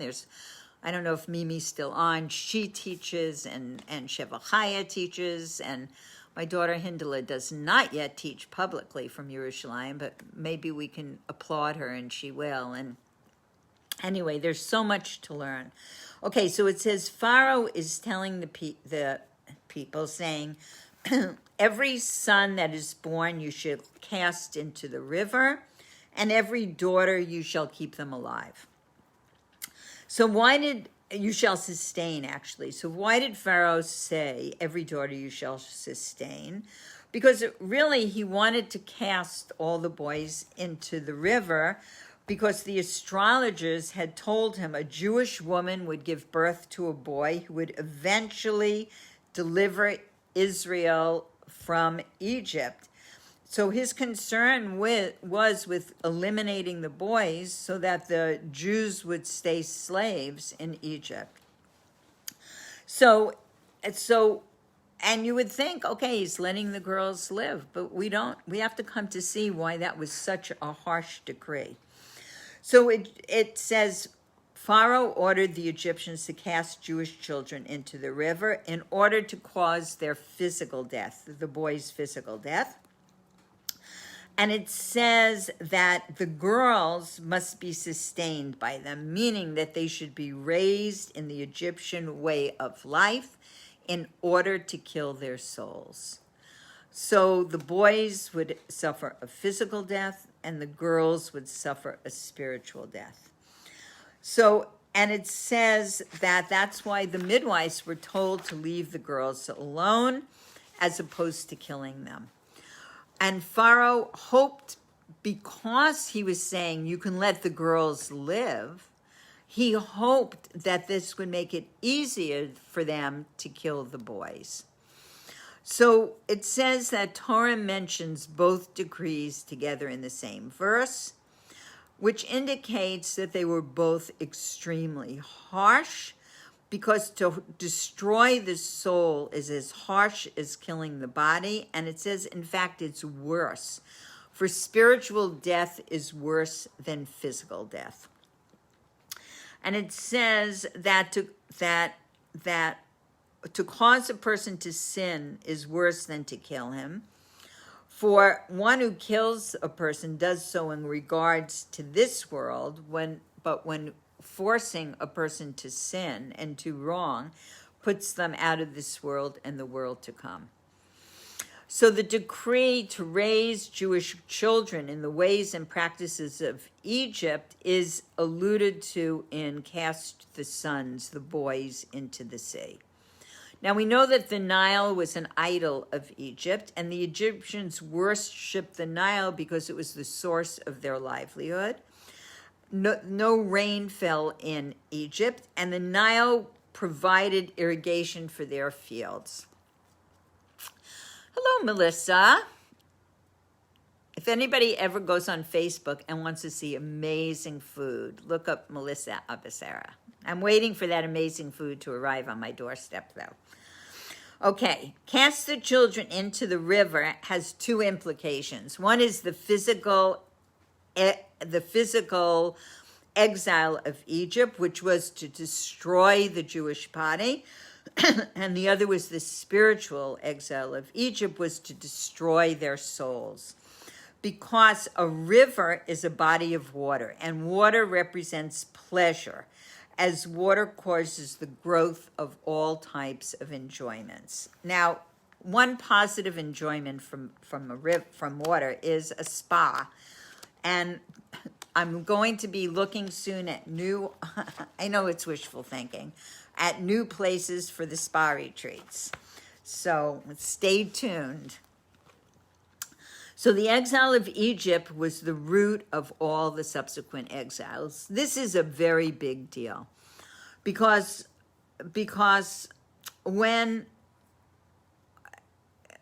if you thought that this was the only exile, maybe it would have been easier to handle it, but it wasn't the only exile. It was the source for all the exiles. And the harsh decrees that were established in the time of the Egyptian exile were all in every subsequent exile, including today. And including today, meaning today.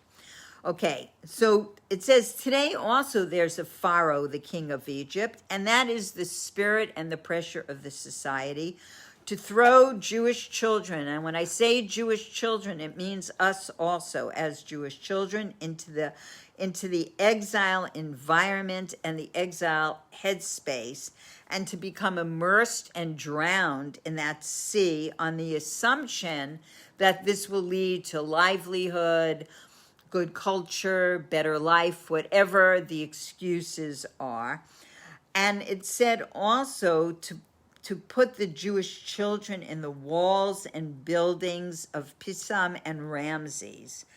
So it says that when the Egyptians did not have enough bricks to build the pyramids, they used the bodies of Jewish children.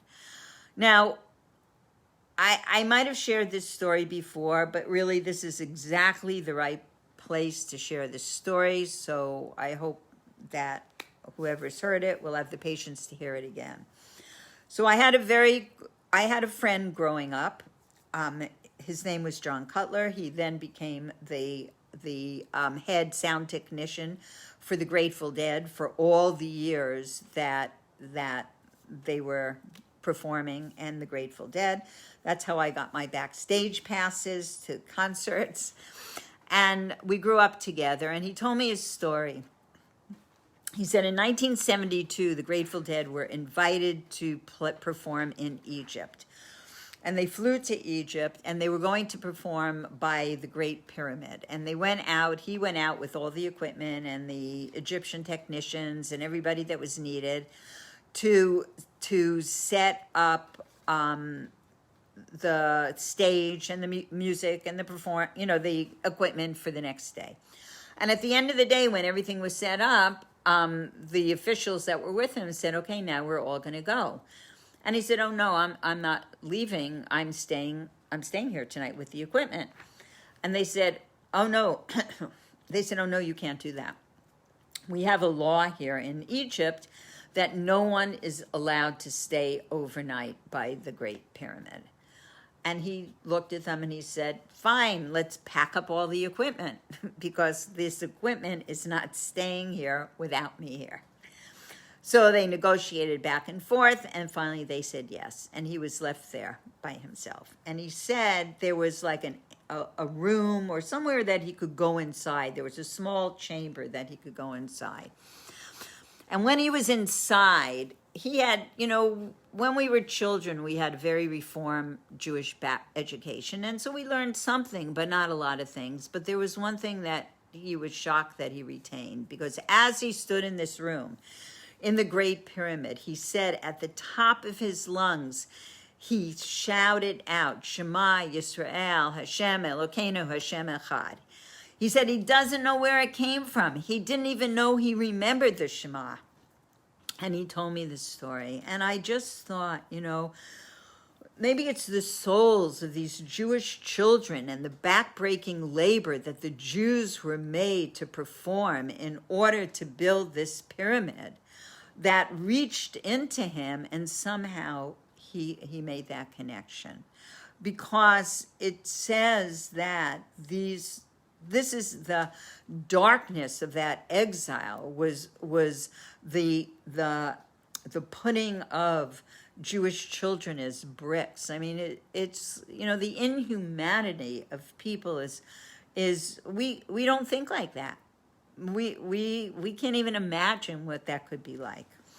So it says that we don't, the goal of the pharaohs and the goal of all these enemies was that there should not be a survivor on a soul level to Judaism, that they shouldn't survive. That's the Hanukkah story, that there shouldn't be godliness connected to the commandments and the mitzvahs that the Jews were going to do. And we have to oppose these decrees.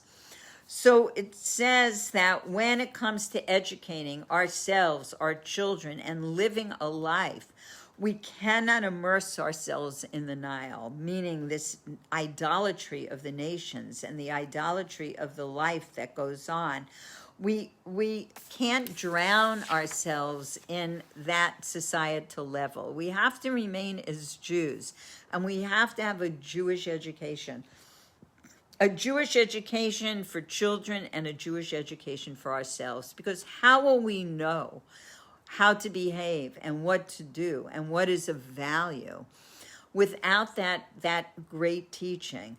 And it says God sustains and provides for all. And when we fulfill his will, meaning you shall teach everything diligently to your children and converse with them, when you dwell in your house, when you go on your way, when you lie down, and when you rise, then God will fulfill our requests for ourselves and our children. And we have to have teachers for ourselves and teachers for our children who are animated by the principles of you shall live by them, meaning living by the mitzvahs. It says you shall keep my ordinances and my judgments. And if you do that, you shall live by them. I am the eternal. So it says that the Egyptian exile was the precedent of all other exiles, and that the preparation to come out of Egypt will bring redemption, just like it brought redemption to Egypt. And it says of that first redemption that by virtue of the righteous women of that generation, our ancestors were freed from Egypt. And what was the special virtue? They raised a generation of Jews. They reacted to Pharaoh's decree to throw every newborn son into the river by not paying attention to it at all. And it says that Amram was the father of Moses, and he was the leader of the generation. And when he saw Pharaoh's decree, he reasoned that having any children at all would be in vain, that they would be killed. And he divorced his wife, and he encouraged the whole population to follow him. And his daughter Miriam, who had been born, argued with him that there is a mitzvah to be fruitful and multiply, and he must fulfill that mitzvah without any calculations of what would happen. And what happened after he listened to her and everybody remarried, and he was able to have Moshe, who led the Jewish people out of exile to freedom. And it says that we can't make calculations. We don't know what will be, but we have to just go one step in front of the other and live according to Torah. I mean, really, if you look around, what else is there to do? That is our guidebook, and we are so blessed that we have that direction and we have that instruction, and we have to find those inspiring people and surround ourselves with it. And it says that this is what will bring the redemption. And I actually am going to end the sikha there, and this is another thing I did not finish. I'm going to make actually notes of what I don't finish, and I'm going to, like, one day, I actually am going to do that. And then maybe one day we'll just take a day and we'll just do a marathon day of all the pieces of Torah that I prepared that I never had time to finish. Because I just want to end with talking about the Alter Rebbe. So tomorrow night is the Yortzeit of the Alter Rebbe. And for anybody who knows my daughter Aura, it's also her wedding anniversary. And we did speak about the Alter Rebbe many weeks ago, and my daughter Hindela, I don't know if she's still watching, but my daughter Hindela and I were guest speakers on the Shlomo Katz project, speaking on Yutes Kislev, which was the anniversary of Chassidus. It was the day of the liberation of the Alter Rebbe from prison. And so if you want to go on the Shlomo Katz project on Facebook, and I think it's on YouTube also, we speak for maybe together, maybe for an hour. And it will be some insight into, Stephanie, you're very funny. Why not 2 class? We could do 2 class. We could learn all day. It's very interesting, that talk about the Alter Rebbe. So I want to talk a little bit what it means, the anniversary of a righteous person's passing. And if anybody wants to see different Verbrangens and different events that will be happening tomorrow night, if you go on, there's a website, a Chabad website called COL Live. COL Live. And they'll have probably, they'll have this person doing a Farbrengen on the Alter Rebbe and that person, and it'll be very interesting, and there'll be a lot of celebration.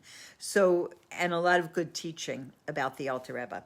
So it says that the anniversary, when we're Hasidim, that we celebrate Yortzeits.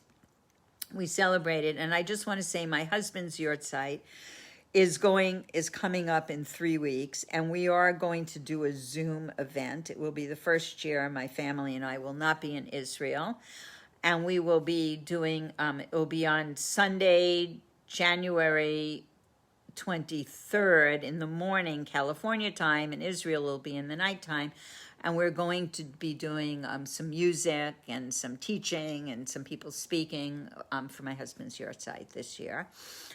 The anniversary of a tzaddik's death is a day of rejoicing, and it says the purpose of his soul's descent, why the Alter Rebbe's soul had to come into a physical body, has been accomplished. So it says the intent of the descent of the soul is, we said that today when we were learning the Parsha, is for an ascent. And through the divine service that is accomplished while in a body, the study of Torah and the performance of mitzvahs, that soul, if we do mitzvahs in the name of that soul ascends to a higher level. And when the soul comes into the world, that physical high level righteous soul comes into the world, that coming into the world, that descent is for a purpose of an even greater ascent. And it says that the soul comes from below the throne of glory and is pure. And it says that it reaches spiritual heights that cannot be compared to the height it can reach through its divine service in this material world. So that there is such an advantage for us and for these holy souls when they come into the world, to be in this material world, such an advantage and elevation. And it says that when are these peaks reached? When the soul completes its mission that it was sent into this material world to do. And it says, and that is why this day is considered a day of joy, because the Alter Rebbe completed the mission for which he was brought into the world. And it says that the same spiritual influences that were radiating on that day of the Yortzeit radiate every year on the day of the Yortzeit, and therefore it is a day of rejoicing. And it says that this brings happiness and into the world. And it says with regards to the soul, this is a teaching from the Rebbe, with regards to the souls of most tzaddikim, the happiness that comes on their Yortzeit is consistent from year to year, meaning that most souls of the present generation, most souls that are being born into the world, are not new souls. They are reincarnated souls that have lived previously. So it says the ascent that these tzaddikim achieve at the time of their passing might not be as joyous as when a new soul comes into this world, because it says that many tzaddikim are old souls, and every incarnation reaches a certain level of joy, even greater and greater.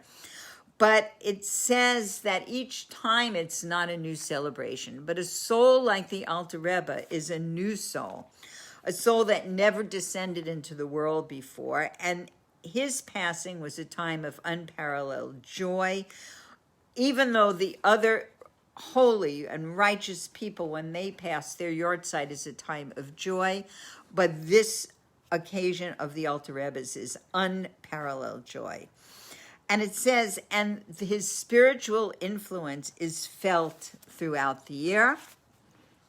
And it says that this every year on the 24th of Teves, which will be tomorrow night, the same joy which was expressed at his passing for the first year is felt in an even more elevated manner this year. And this year we need it. We need that elevated light coming into the world. And you know, when we think of the darkness that's existing at this time in our lifetimes, when we think about the darkness that existed in the time of the Jews during the Alter Rebbe's time, certainly we have so many. We have each other. We have each other. We have so much to be grateful for and so many opportunities to learn and to grow that the Jews during that time didn't have, and that tremendous loss of the Alter Rebbe, that inspiration, that light that was generated into the world, was extremely difficult for the Jews of that time. But we know it says that happiness breaks through barriers, and with happiness, a person can overcome limits.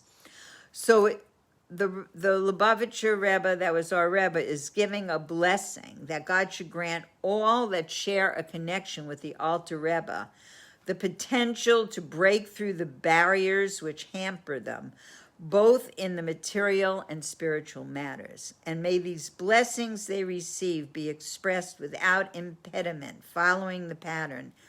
His word runs most swiftly. It says this includes those who share a spiritual connection to the Alter Rebbe, which is all of us, because they follow his paths in deed, speech, and thought. And and those who just by chance have come across the Alter Rebbe, and those who are hearing the teachings of the Alter Rebbe. And it's regardless of their level, simply because we are all one. We are all connected. Our joy is shared joy. And it says here that there's a blessing being given. May God grant all to continue to follow in the Alter Rebbe's paths, in thought, speech, and deed, in our day-to-day life, and that we learn Hasidus, because this is what the Alter Rebbe sacrificed himself for, was for the teachings of Hasidus. So there are many apps. There's a Tanya app that is wonderful, that Nadav Cohen has as a WhatsApp. And I've offered to connect people before, so if you want to be connected, and there's a book, GPS for the Soul, and you can get Tanya online, and it's inspirational. It's inspirational. And I was just on an app today where someone was talking about the difficulties going on right now in darkness. Like, we know that there's darkness. We want to bring light. We want to focus on light and to bring more light in the world. And if you've never learned Tanya before, do it. You know, I said once before that my mother died on the birthday of the Alter Rebbe.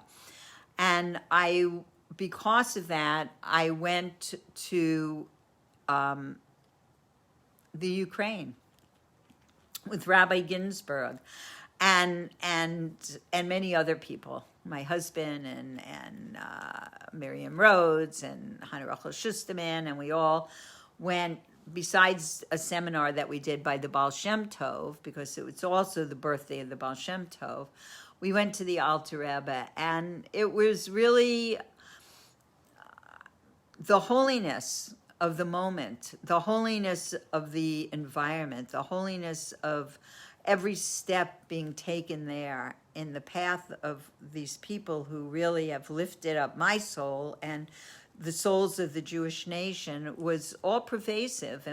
And through their teachings, we can make that deep connection. So I just want to thank everybody for coming to class again. I want to say hi, Nomi from Yerushalayim, for all my friends that just waking up in Jerusalem and coming on. I have a grandson that got engaged tonight, and I'm very excited. And I want everybody to know that we all share the same joy, that we're all one family. And I also have a request. So this week coming up is my birthday. It's on Koach Tevis, the 28th of Tevis. I share the birthday with Rebbetzin Chana, who is the Rebbe's mother. And I always have had a big birthday bash on my birthday, which I am not going to be able to do this year. So, and I always tell people not to bring me presents, and people bring me, they don't listen anyway. So for all of you who want to bring me a present and come to my party, even though you can't come to my party because I don't even think I'm having a party, but to take on a new mitzvah. So either to call up somebody, call up your old high school friend, call up your aunt, call up your dry cleaning lady that you haven't seen in months, and ask them to light Shabbos candles, to bring light into the darkness of the world. You know, people will respond now. Everybody sees the world is dark. Everybody will respond. Or to do an extra mitzvah of kindness, to bring your neighbor vegetarian yummy soup for Shabbos. Or to learn your psalm for the year. Study your psalm. Your psalm is your age plus one. Or to learn, to take on learning a line of Tanya every day. But to do something, yes, I'm going to call my friend Mimi before my birthday. And a Hamashena, to do something. I want a birthday present this year since I can't have a party. So to do something for somebody else, to call your mothers. Maybe you're not calling your mother enough. Call your mother. whatever it is, really, to just bring more joy and happiness into the world for somebody else. So I want to thank everybody. I will see you next week. I also want to say in 3 weeks, 2 or 3 weeks, it's going to be Tu B'Shvat. And we are going, the Chai Center and the Happy Minyan and Westbrook Yehilah, we're going to be doing a Tu B'Shvat Seder on a Wednesday night on Zoom. And I'll put it on my Facebook page at 7 to 8:30. And when that finishes, I'm going to be teaching my class, my Wednesday night class on Facebook. So it'll be for those who would like to come to a Tu B'Shvat Seder. It happens to be Tu B'Shvat that night. I think it's the 27th of January, okay? So anyway, thank you everybody for coming. All of you, my beloved friends in Israel, I thought you were locked down, but I found out that you're now being super locked down. So I'm going to make sure to call all my super locked down friends, okay? And I'll call you from the beach because that's my haven here. So thank you, really, everybody, for coming to class. I hate to hang up. Nechama Shena with the Purple Heart.